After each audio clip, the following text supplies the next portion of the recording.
డబ్బులు సంపాదించడానికి betting apps మాత్రమే ఎందుకు చూస్ చేసుకుంటున్నారు? ఎవరైతే ఆడుతున్నారో నేను వాళ్ళ కోసం మాత్రమే మాట్లాడుతున్నాను. ఇంటర్నెట్ డెవలప్ అయిన తర్వాత సొసైటీలో మనీ ఎర్నింగ్ చేయడానికి చాలా ఆపర్చునిటీస్ అయితే ఉన్నాయి, కానీ ఎవరు కూడా దానికోసం ఆలోచించట్లేదు. అలాంటి కొన్ని ఇంట్రెస్టింగ్ ఐడియాస్ కోసం ఈరోజు నేను మీతో డిస్కషన్ చేయాలని అనుకుంటున్నాను. దానికన్నా ముందు బెట్టింగ్ యాప్స్ ఎందుకు మంచిది కాదు అనే విషయం మీకు తెలియాలి కదా. సో దానికోసం ఫస్ట్ డిస్కషన్ చేసుకుందాం. తర్వాత ఏవైతే మనకి ఎర్నింగ్ ఐడియాస్ ఉన్నాయో అది పాజిటివ్ వేలో అవన్నీ కూడా డిస్కషన్ చేద్దాం.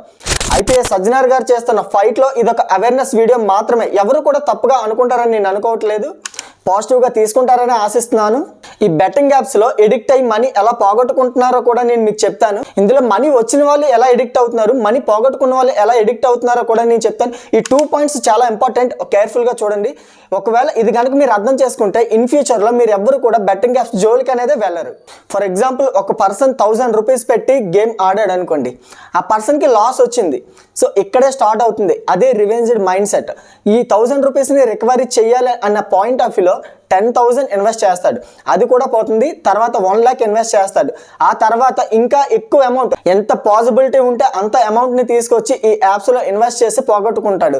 ఈ జరిగే ప్రాసెస్లో ఈ అమౌంట్ ఎవరెవరి దగ్గర అయితే తీసుకుంటారో, ఫ్రెండ్స్, ఫ్యామిలీ అండ్ ఇవన్నీ కంప్లీట్ అయిన తర్వాత ఈ లోన్ యాప్స్ నుంచి కూడా ఈ అమౌంట్ని క్యారీ చేయడం జరుగుతుంది. బెట్టింగ్ యాప్స్లో పోయిన ఈ అమౌంట్ ఎలాగో తిరిగి రాదు.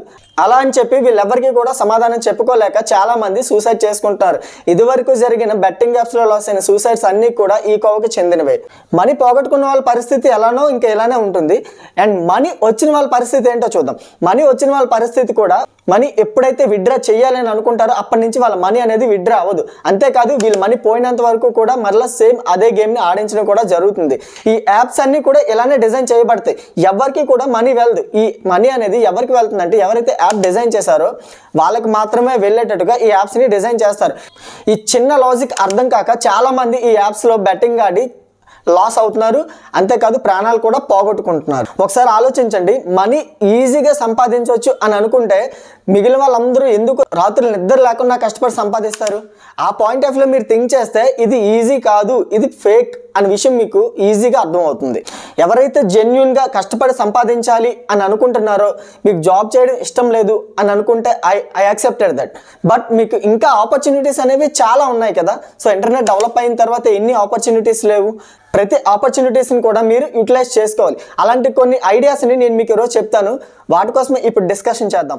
ఫోటోగ్రఫీ అండ్ వీడియో ఎడిటింగ్, ఈ రెండు కూడా మీరు నేర్చుకుంటే ప్రజెంట్ ఉన్న డేస్లో ఎవ్వరూ కూడా ఈ ఫోటోగ్రఫీ అండ్ వీడియో ఎడిటింగ్కి తక్కువ మనీ ఛార్జ్ చేయడం లేదు. సో మీరు ఎవరైతే టాలెంటెడ్గా మీకు మీ పైన బిలీవింగ్ ఉంటే ఖచ్చితంగా ఈ స్కిల్స్ నేర్చుకుంటే మీరు 100% ఇంటి దగ్గర ఉండి, లేదు అనుకుంటే కొంత ఫీల్డ్ వర్క్ చేసి కూడా ఎక్కువ మనీని సంపాదించవచ్చు.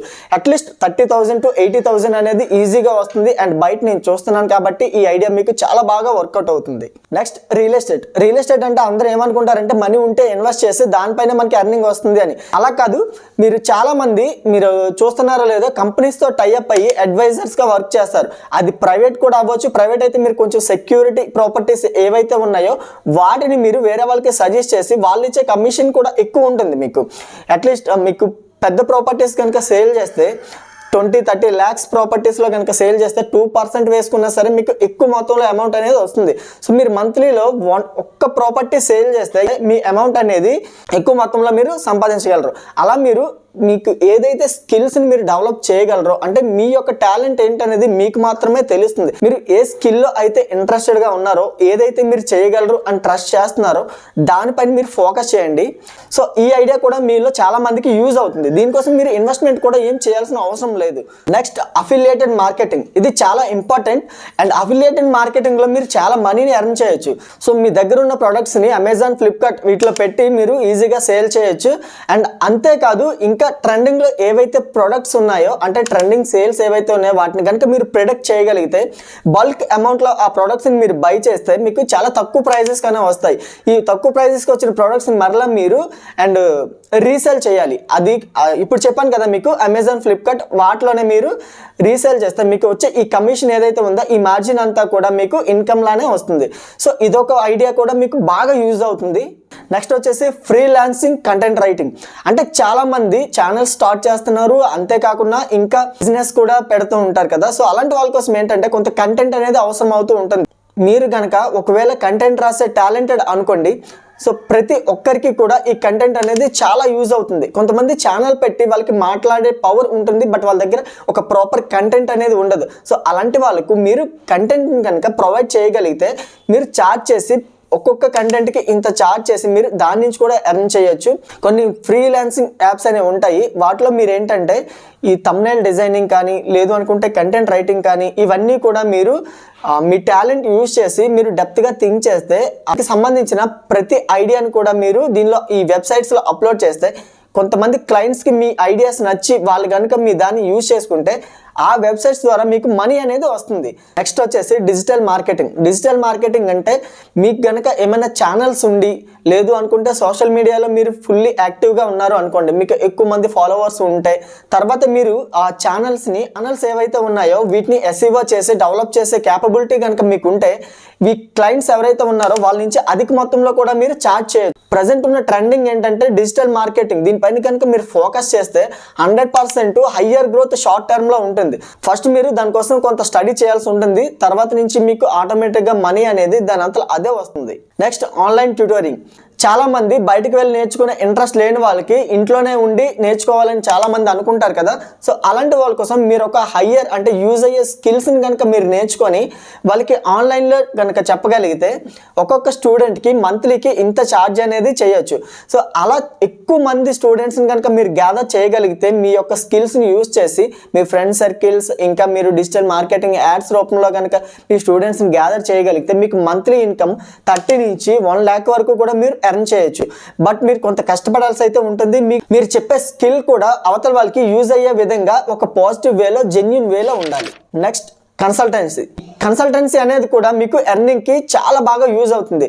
మీరు మల్టిపుల్ కంపెనీస్తో టైఅప్ అయ్యి ఏ కంపెనీలో వేకెన్సీస్ ఉన్నాయో మీరు గ్యాదర్ చేయగలగాలి అప్ టు డేట్గా. అండ్ ఎవరైతే ప్రజెంట్ డేస్లో చాలా మంది జాబ్స్ లేక ఉన్నారు కదా, సో అలాంటి వాళ్ళ దగ్గర నుంచి రెజ్యూమ్స్ తీసుకుంటారు. సో రెజ్యూమ్స్ తీసుకొని ఎవరికైతే ఏ జాబ్ సూటబుల్ అవుతుందో వాళ్ళకి ఆ జాబ్ వేకెన్సీ వచ్చిన తర్వాత ఇన్ఫార్మ్ చేసి వాటి నుంచి మీరు కొంత కమిషన్ అనేది కూడా చేయొచ్చు. మీరు బయట కన్సల్టెన్సీలు కూడా చాలా చూసే ఉంటారు, బట్ మీరు జెన్యూన్గా చేస్తే మీ కస్టమర్ రేషియో అనేది పెరుగుతుంది, మీరు ఒకరికి లైఫ్ ఇచ్చిన వాళ్ళు కూడా అవుతారు. అండ్ ఫైనల్గా రీఫబ్రిషింగ్ ఎలక్ట్రానిక్స్ అంటే మొబైల్స్ అండ్ కంప్యూటర్స్. ఈ రెండింటిపైన కూడా నేను ఎక్కువగా చేస్తాను, ఎందుకంటే నాకు కొంచెం ఐడియా ఉంది కాబట్టి. సో ఇంతకన్నా మీకు ఎవరికైనా వేరే టాపిక్స్ కూడా తెలుసుంటే కింద కామెంట్ చేయండి. సో ఇంకా మీకు ఏమైనా ఐడియాస్ ఉంటే కింద కామెంట్ చేయండి. బట్ రీఫాబ్రిషింగ్ ఎలక్ట్రానిక్స్ అంటే మీ ఎవరి దగ్గరైనా మీ ఫ్రెండ్ సర్కిల్ కానీ లేదంటే కస్టమర్స్ని అప్రోచ్ అయ్యి వాళ్ళ దగ్గర పని చేయలేని ఏమైనా ఒక ప్రోడక్ట్స్ని తీసుకొని మీరు మీ స్కిల్ యూజ్ చేసి వాటిని కనుక రీఫబ్రిష్ చేయగలిగితే అంటే మరలా అది వర్క్ చేసేటట్టు చేసి ఒక జెన్యూన్ ప్రోడక్ట్గా తయారు చేసి మీరు కనుక రీసేల్ చేస్తే దానిలో కూడా మీరు చాలా వరకు కూడా కమిషన్ వస్తుంది. అది మొబైల్స్లో ఎక్కువగా వస్తుంది. కంప్యూటర్స్ అండ్ హార్డ్వేర్స్ ఉంటాయి కదా, సో వీటిలో కూడా మీకు ఎక్కువ అమౌంట్ అనేది వస్తుంది. మీకు హార్డ్వేరింగ్ అండ్ మొబైల్ రిపేరింగ్ అనేది కూడా చాలా తక్కువ టైంలో నేర్చుకోవడానికి కూడా స్కిల్స్ చాలా కంపెనీస్ కూడా ప్రొవైడ్ చేస్తున్నాయి. అంతేకాదు మీరు మొబైల్స్లో యూట్యూబ్ నుంచి కూడా నేర్చుకొని చేయొచ్చు. బట్ డెప్త్గా నేర్చుకోవాలంటే సమ్ ఇన్స్టిట్యూట్లో మీరు కనుక వర్క్ నేర్చుకుంటే ఈ రీఫబ్రిషింగ్ ఏదైతే ఉందో ప్రజెంట్ చాలా మనీ ఎర్నింగ్ అనేది అవుతుంది. ఒకవేళ నా ఐడియాస్ కనుక మీకు నచ్చితే నా వీడియోని లైక్ చేసి మీ ఫ్రెండ్స్ అండ్ ఫ్యామిలీకి షేర్ చేయండి. ఇలాంటి మరిన్ని ఇంట్రెస్టింగ్ వీడియోస్ మీకు ఇంకా కావాలి అని అనుకుంటున్నారా అయితే కింద ఉన్న రెడ్ బటన్ పైన క్లిక్ చేసి సబ్స్క్రైబ్ చేసండి. చేసుకున్నారు కదా, థ్యాంక్స్ ఫర్ వాచింగ్. అండ్ నేను మీకు నెక్స్ట్ వీడియో ఏం కావాలో కూడా కింద కామెంట్ చేయండి. డెఫినెట్గా నేను దానికోసం ఒక వీడియో అయితే చేస్తాను.